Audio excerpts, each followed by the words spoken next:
Greetings, my fellow expressions of consciousness. This is a yoga flow for your strength, core and abs. I begin by squatting in this position, which is great for your mobility, and I'm also earthing with my bare feet on the grass. I flex my hands and then I simply go forwards into this position, and feel free to adjust yourself before you go into the crow position.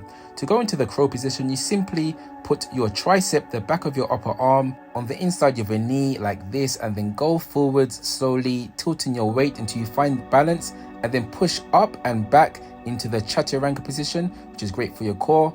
Do one press up and then go back down and simply push your knee in this twisted fashion to the other side. Now, here's an advanced version. You jump into the crow position. Can you do that?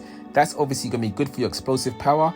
Then once again, do the same thing where you jump back into the chaturanga position, do a push up and then twist your knee, twist your body to get your obliques, your abs.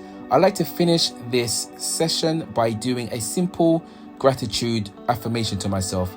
All I said to myself here, I remember clearly, was I appreciate you. I was speaking to my body. Remember, your body is an aspect of you. You use the body as the pure infinite consciousness that you are. And appreciation is a form of love. And love, when it filters through your body, enables you to feel a more expansive version of yourself and to feel more whole and complete.